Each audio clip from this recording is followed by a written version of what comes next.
Internet. Welcome to another office hours here at Codalation. We are holding these every other week, 4:30 to 5 o'clock Central Time on Wednesdays. So something new for this week, we were able to get LinkedIn connected. So now we're connected on LinkedIn, Facebook, Twitter, and YouTube. So feel free to jump in, ask your questions for the crew here at Codalation. If you have questions, just go ahead and put them into the chat on the video here. We are experiencing the first warm day in North Dakota here. It's over 50 degrees, which for us, we're used to 20 below. This is a heat wave here. So give a moment for some people to jump in and join. And we'll be here answering your questions.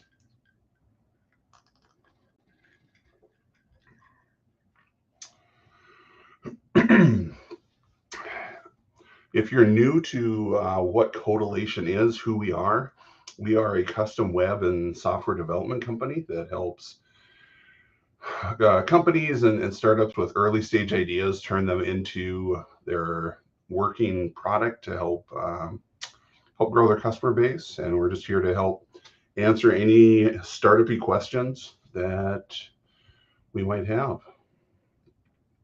A couple things we've been looking at this week is we've been going through some discovery phase projects here at Codalation. And what that means for us is that's really the start to our projects is the discovery phase. And we really start breaking down business requirements and needs with our support team and hopefully get the entrepreneurs or the companies heading towards an app build. So those are always intensive for the team here at Codalation, and certainly something fun to get in and do. And we've got 3 of those going right now. So the team is busy at work with those discovery clients as we speak here. So I see a few people starting to stream in to our office hours. So again, if you're new here, office hours 4:30 to 5 o'clock every other Wednesday here on the platform of your choice. Feel free to ask any questions you have in the chat below, and we will be here to answer them in the best of our ability. All right, so Facebook asks, can you talk a little bit more in depth about what happens during a discovery process? Absolutely. So our discovery process really is the unboxing of the idea, if you will. What we do is we come in and we start, we gather both sides of the team, so the Codalation team and the client's team.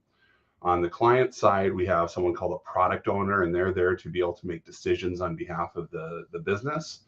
We'll typically bring in stakeholders that might be subject matter experts, and they really help dive into the details of what the business requirements or needs are. And then from our side, we have a business analyst, we have a designer, we have a project manager, we have a developer, and not typically in discoveries, but we will include a quality assurance analyst in the app build. So sometimes they come into the discovery, sometimes they're not needed. Once we introduce the teams and the roles, the work begins and we start unboxing those ideas and what are the things we're looking to do. We kind of get a 10,000 foot view, and then we dial in a little bit deeper into the requirements and needs, and the business analyst and the designer are leading the way. Coming out of that discovery, it usually takes 2 to 3 calendar weeks, and 5 to 10 hours from the product, the company side, and then more hours from our team to put all this together. But we'll come in with a 2 to 3 high fidelity wireframes to help you see what it could start to look like. We'll pick some high value pages. The business analyst will also have broken down all of the features that you're looking for, give you cost, scope, and schedule. So how much is that feature going to cost? How long do we expect it to take? And then if we were to get on the schedule, how does your project look? So it's really the breakdown and translation of the setup of the project. And they're really valuable sessions because sometimes the business thinks we should be going in this direction, and we find a more cost-effective, a better solution, and really help break those things down. At that point, the project is set up and ready to go into the project development phase. So great question from Facebook about what happens during our discovery process.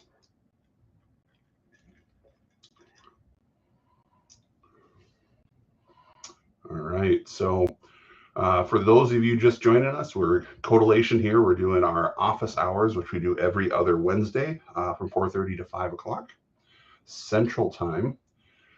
If you are an entrepreneur, if you happen to know entrepreneurs, businesses that are in the market for custom software development, or just trying to vet an idea of should they do something about it, have them jump in, join our chat here, and ask your questions in the chat below, and we will do our best to answer them. We meaning me, Josh, here at Codilation. So follow up from Facebook. What suggestions do you have if a project goes through a discovery session and the budget is much higher than you anticipated? Not uncommon. Typically, we try to get the idea of the budget up front as we go into discovery. So we're not pitching, a $5 million solution to a $5,000 budget. So we typically know that the general range. Sometimes the features get more expensive than the client would expect. And so what we'll do is we'll come in and we'll take those features, basically line item them out, and they'll say, I like this, but I can't pay for it right now. And so that kind of goes into what we call the backlog. So we try to get that solution in place for what they're trying to do. And then we'll also present a few options. So in some cases, we can start looking at an off-the-shelf platform that might be cheaper or more effective than custom development. But ultimately, it's up to the client to decide what they want to do and how they want to move forward.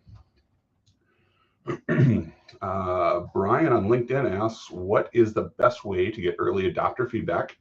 Is there a platform you recommend to get the needed feedback? Let me see here. This little thing has got a phone on it.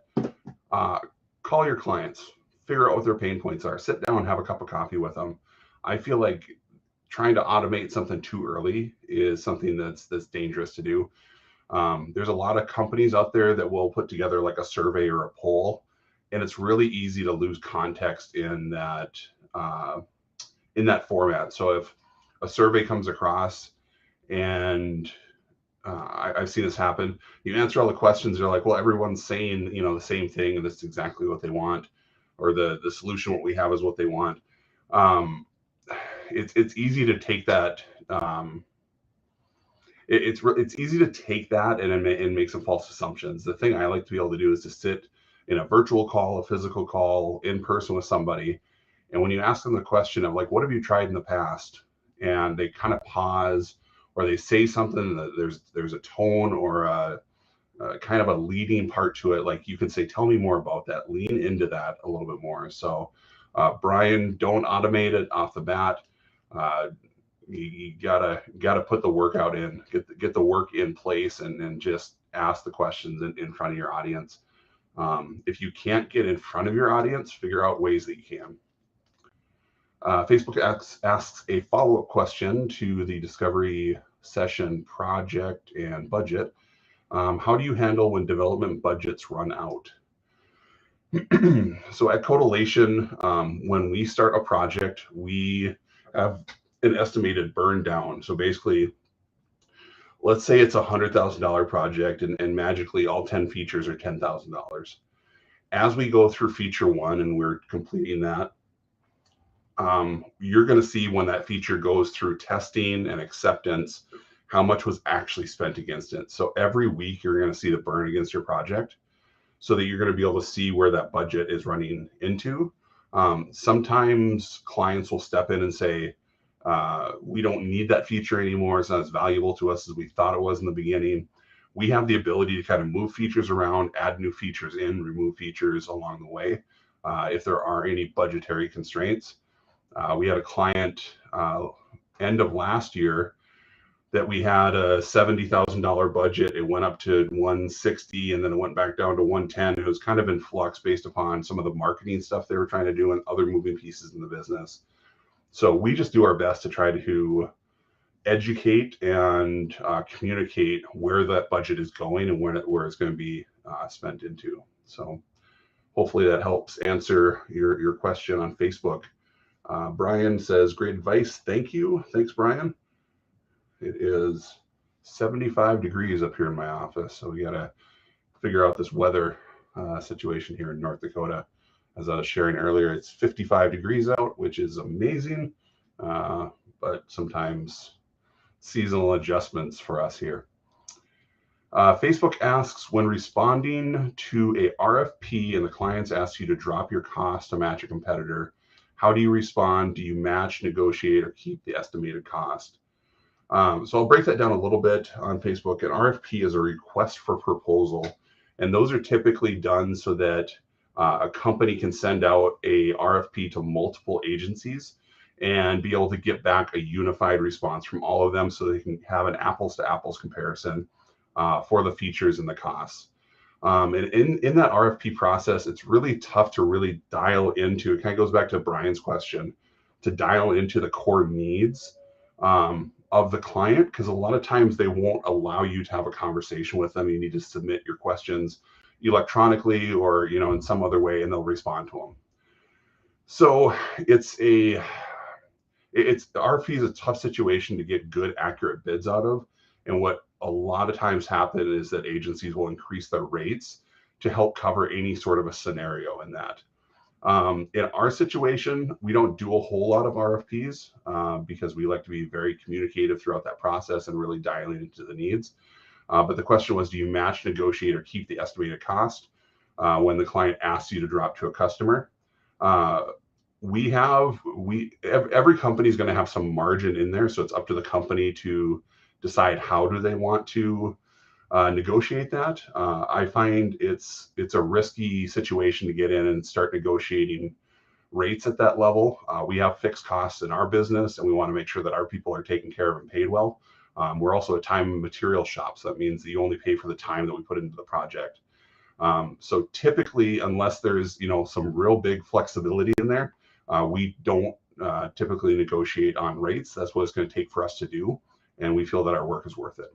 So Jason on Facebook, you're going to find a lot of different responses to that because there's a lot of different ways that companies like to handle RFPs.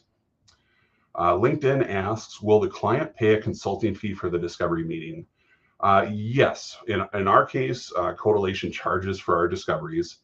And what we do is we t-shirt size them into a small or a large discovery, and we fixed fee them. Typically, we have a hard cost break even in our discovery, so we don't make money on them.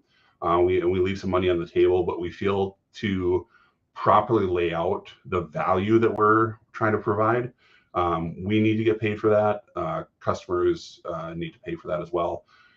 In the time that we've been doing discoveries, we've only had one client not move forward. We haven't been able to, let me roll that back there. We've had one client that said, yes, they want to do the development, but not right now. So we've got a pretty high track record of people converting from discoveries into project work, but it is something that you need to make sure that you're willing to make the development investment as well, and support the project through, because it's a lot of energy, a lot of effort to go into that. So don't walk into them blindly, or don't walk into them thinking that this is something you could pick up and take to another shop and have them fulfill on. A lot of times, like if we were brought a discovery from another firm, we wouldn't be able to use that. And I know that's a selling point from some agencies that say you can take this and shop it around. It would give us a good idea of where you want to go, but to make sure that our team's doing our best due diligence, we would effectively have to take a look at the discovery again. So I think that's probably universal. I think there are some firms that might take something from another shop and do it and use their discovery as information. So great questions here. Thank you all for that.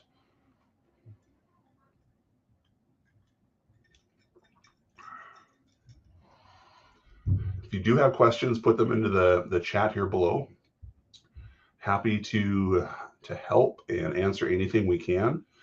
If you have any questions around marketing, idea validation, market validation, how to set your pricing structure, those are all things that we can step in and assist and help out and answer questions with as well. I know Brian that was on and asked a question earlier. We've had some conversations, and my favorite response to all of them is it depends. So there's always a unique angle or some way to look at a problem and come up with a possible solution to solve that problem. So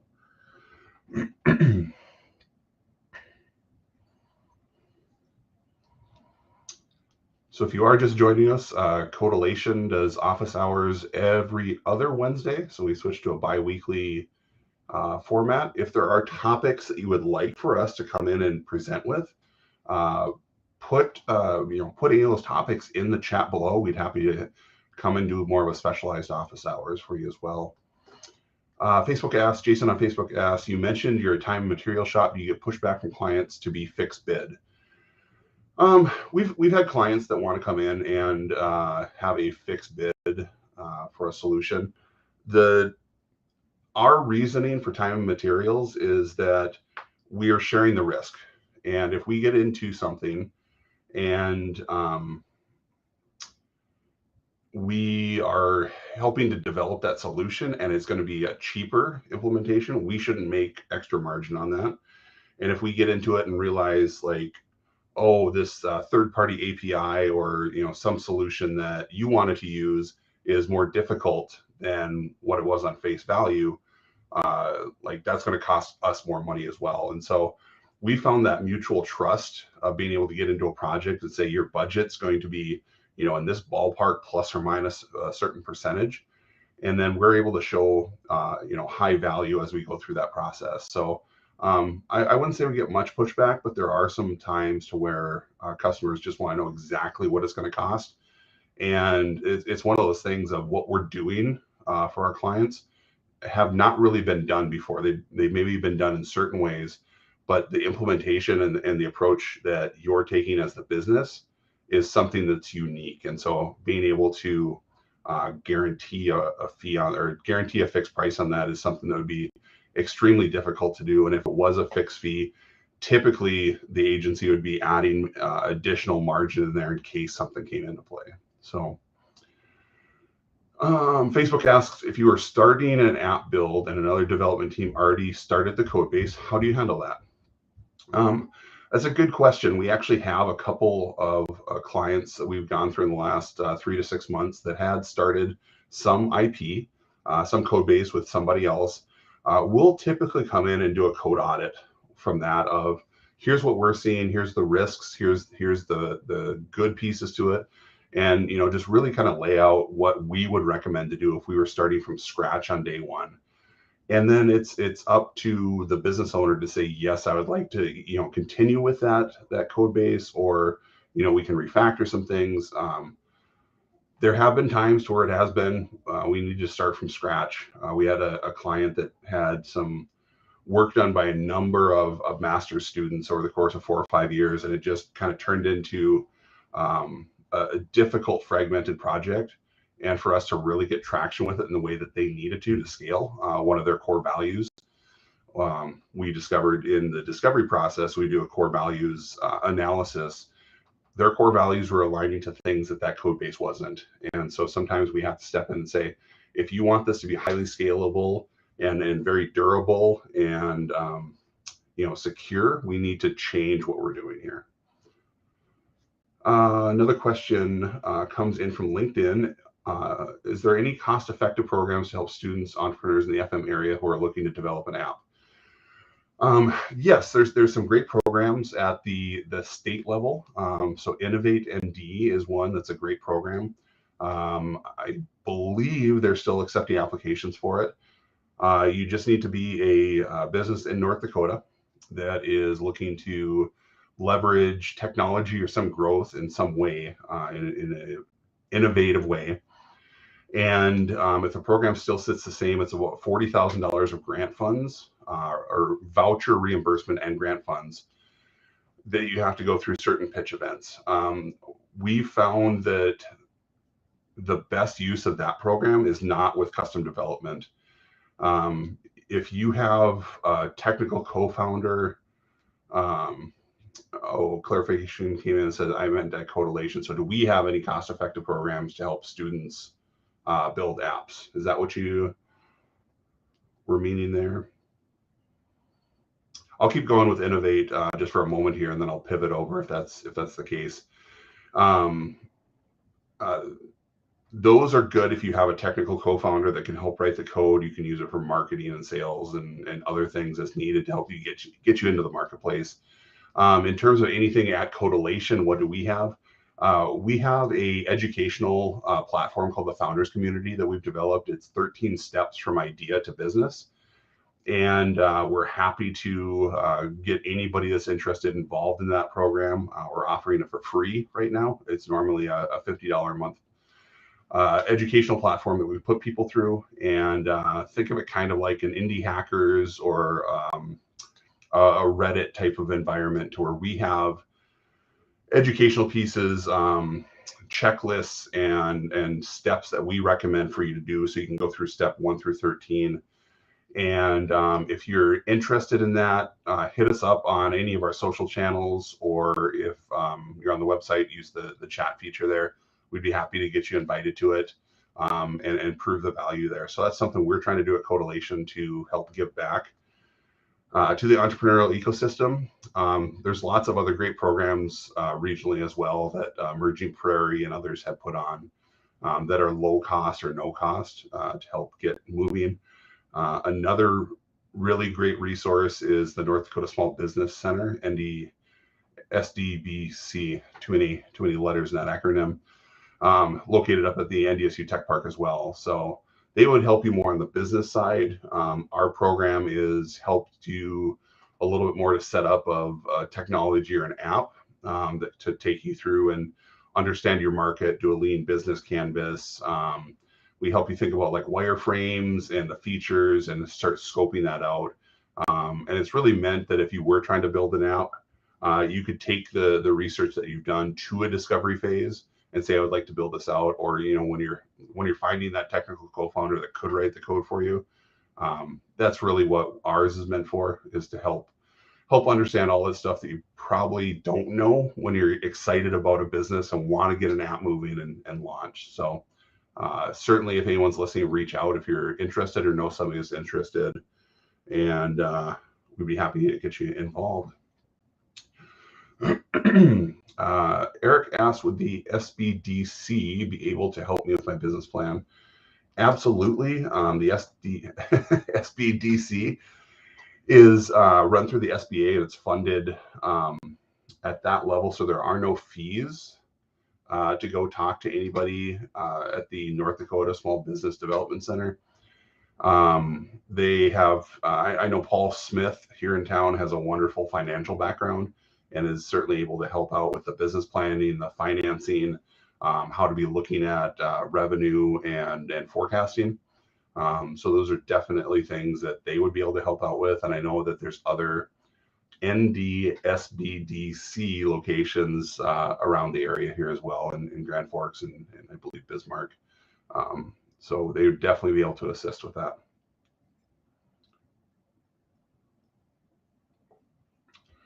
All right, some great questions today. Thanks everyone for joining, and I got about 5 minutes left here before the top of the hour. Eric asks on Facebook, what are some of the expenses I am not thinking about going into building my business plan?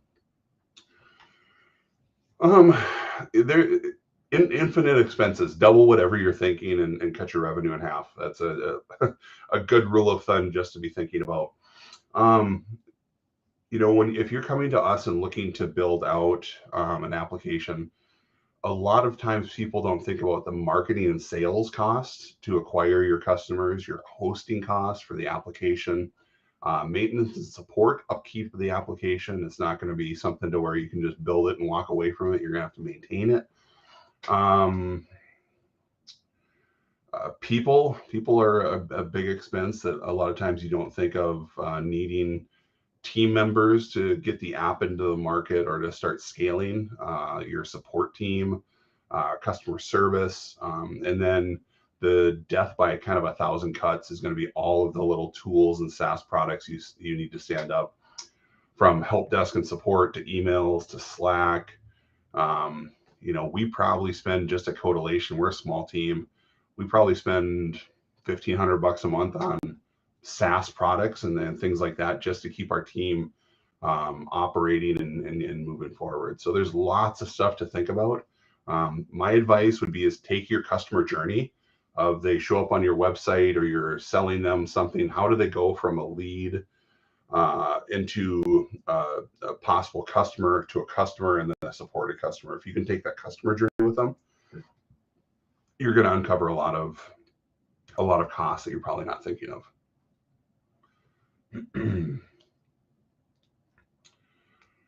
great questions here this afternoon. So certainly throw in a couple more if anyone has them before we're wrapping up here at 5 o'clock today.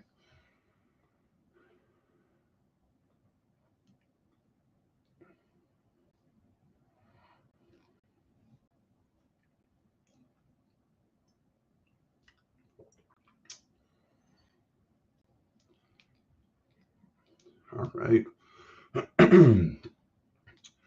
Well, as I've said before, we are doing office hours every other Wednesday here from 4:30 to 5 o'clock. So if you, as an entrepreneur, or you know someone that's an entrepreneur, have them jump in, join us, and ask some questions. We'd love to help out and give back. We know that entrepreneurship is not an easy journey. It's something that you have a lot of bumps along the way. You fall down quite a bit and skin your knee. And we just want to be able to be here to help share anything we can that we've learned along the way throughout that journey. So if anyone else has a question or two, toss them into the chat here. I think I'm getting close to the end of my voice for the day, so I'm tripping over some words here, so I apologize for that.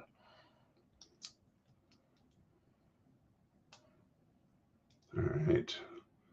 One more question comes in from Facebook. What are some of the more memorable bumps you have experienced along the way? Oh boy, I think when it comes to bumps in the road, I try to only make them once. Jason says, thank you. Absolutely, Jason. Thanks for tuning in. I try to make those bumps on the head. I hope to only learn that lesson once and not repeat them. Some of the things that I've made some bad assumptions around has been when hiring people.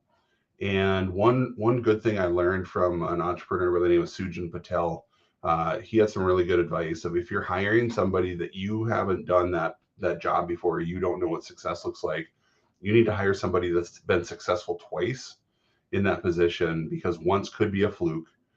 And so if you can find somebody that's been successful in what you're trying to do twice, that's probably a good person to be looking at.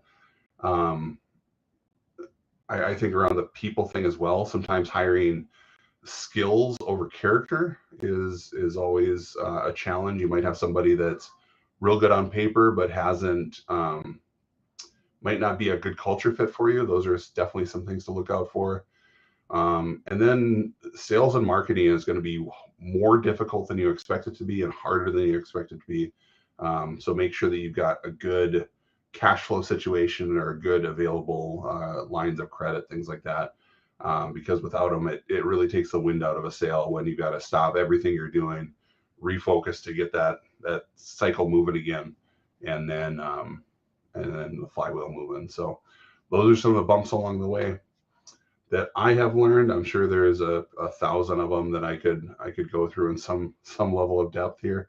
But entrepreneurship's a contact sport. So if you're in it, get ready to get hit. That's my advice. Appreciate everyone joining in today. Thank you for your time. Thank you for the questions. I appreciate everyone taking time out of their day to join in.